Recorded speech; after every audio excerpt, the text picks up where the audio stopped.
Hi everyone and welcome, this is the Apostate Prophet. Last week I talked about how the Quran contains a very obvious mistake in identifying the beliefs of Jews. Today I want to go on with that and talk about another sign of ignorance found in the Quran. This time it concerns the beliefs of Christians. If you read the Quran, the author was clearly not an expert in theology, even though the author is supposed to be almighty, all-knowing, perfect Allah, who also claims to be the same God of the Bible. The topic that Allah got wrong this time is the Christian doctrine of the Trinity, which is not even a hard thing to grasp. The vast majority of Christians believe in the Trinity, and the vast majority of Christians believed so when Muhammad was around. There are also some Christians that don't follow the doctrine of the Trinity, but even among them, the concept of God is basically the same. Christian viewers probably know all of this already. Let me briefly explain it for everyone else. According to the Trinity, there is one God. God is one being, but God with his one being is also present in two other persons, namely Jesus Christ, the Son, and the Holy Spirit. It's easy to confuse us at first, but thinking further, it's quite understandable. Let me use this to explain it better. You see, God is one God, one single supernatural being, but God takes three bodies and exists in all of them. The Father is God, but God is also Jesus, and God is also the Holy Spirit, even though physically the three are separate persons. That's why this graphic says both that the three are each other, but also that they are not each other. In their nature, they are one God. Apart from that, there are also non-Trinitarian Christians who believe that Jesus became only divine after he was born, and similar beliefs. They are a small minority among Christians. Let's not even get into that because it's completely irrelevant. Islam rejects the whole idea of the Trinity and considers it blasphemy and disbelief. The Quran makes that very clear. You don't have to believe in it in order to understand it.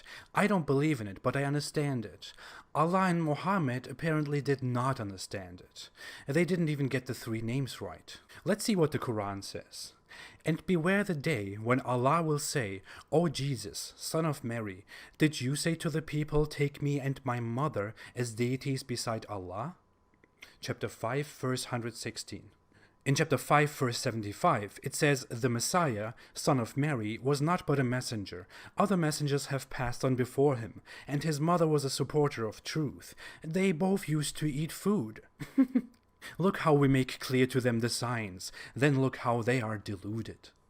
It's weird that the Quran points out that Mary and Jesus both used to eat food, which indicates that they are not gods. But how the hell did the Quran bring Mary into this? Mary is the woman who gave birth to Jesus. According to both Christian and Islamic belief, Mary became pregnant by a divine intervention without a human father and without sexual intercourse. Her pregnancy was given to her by the Holy Spirit. Therefore, Jesus' birth is also called virgin birth. Mary was Jesus' mother, and Christians don't believe that she was God or part of the Trinity. The Trinity is a doctrine that was officially declared to be the Christian belief long before Muhammad. It wouldn't even make sense to found a new form of Trinity that sees the Father, the Son, and Mary as God or gods. Also, the belief in the Holy Spirit is manifested in the Bible. Why would a Christian come and remove that and replace it with Mary?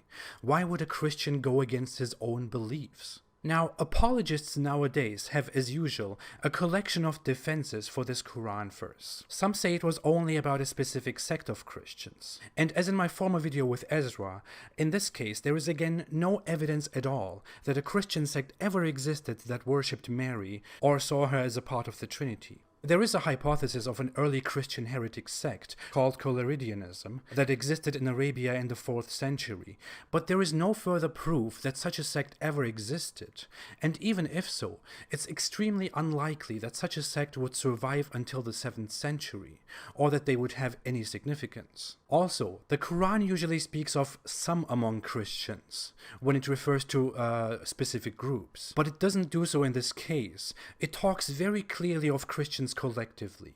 It says, did you say to the people, take me and my mother as deities besides Allah? Early Islamic scholars such as As-Suddi or Ibn Kathir also make it clear in their exegesis that the Quran refers in these verses to the Christian belief in the Father, the Mother, and the Son. a belief that never existed. Other apologists say that the Quran talks only about Mary because some Christians venerate Mary to such an extent that they almost worship her. But the Quran verse clearly talks of taking Mary as a deity, literally. In such a case, the Quran is extremely poorly worded, even though it claims the opposite. Other apologists say that Catholics, for example, commit acts like asking Mary for help, and that doing so is equal to worshipping her. But again, that's very far-fetched. Why would the Quran say it in such a way? No Christian believes in worshipping Mary. Why does the Quran teach Christians not to do something that they don't do? Also, according to the Quran and multiple hadith, Muhammad will intercede for Muslims on the Day of Judgment, so many Muslims around the world ask Muhammad for help in their prayers. Does that mean they worship Muhammad? Same logic. What about the black stone at the corner of the Kaaba? Muslims kiss it, touch it, and give their attention to it during their pilgrimage, because Muhammad did so too, and because Muhammad told Muslims that the black stone will speak on the Day of Judgment and testify for those who paid respect to it. Does this mean that Muslims worship the black stone? Same logic. As you can logically conclude, the author of the Quran had no idea what he was talking about, and further inspection only proves that point. In chapter 5, verse 73, it says they are unbelievers who say God is the third of three, but Christians vastly don't hold such a belief. The Trinity teaches, as explained, that God is one. Only misunderstanding the Trinity would lead you to understand it as polytheism. If the author of the Quran understood the Trinity, he would have certainly not described it as the third of three, which is a weird thing to say. In another verse in the Quran, it repeats the same notion and says Allah is but one God. Muhammad apparently confused something here and didn't even understand the concept of the Trinity, nor who is part of it. Maybe there were such Christians in Arabia at his time, because Arabia was a well-known wicked region full of heretics and weirdos. But why would Almighty Allah speak to those little sects in Arabia only, when the majority of Christians don't hold such beliefs? Well, he does talk to all Christians, he just doesn't have any idea what they believe in. There is again no reasonable explanation of this Quran verse, and interpretations by Islamic scholars only prove my point, although a regular Muslim would tell me to go and ask a scholar about this. The Quran in this regard only makes sense if we twist its words and understand it in a completely different way than it reads. I'm talking of changing the meaning of the Quran, something that Muslims ironically accuse critics of Islam of all the time. And the same thing is done over and over again in my last video about Ezra. Critics of Islam don't change the meaning of the Quran. They just read it exactly the way it is.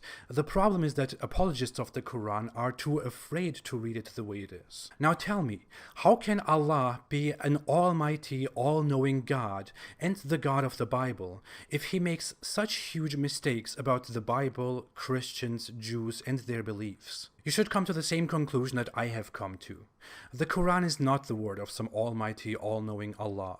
It is the word of an ignorant merchant in Arabia, who wasn't even fully familiar with the beliefs of people, but he plagiarized them in order to make his own his own political system stronger. There it is, another mistake and another reason not to believe in Allah or Muhammad. Thanks for watching. If you like this video, don't forget to like, to subscribe, and to share. My videos are not monetized, so you can watch everything without any interruptions. If you want to support my cause, you can do so on Patreon.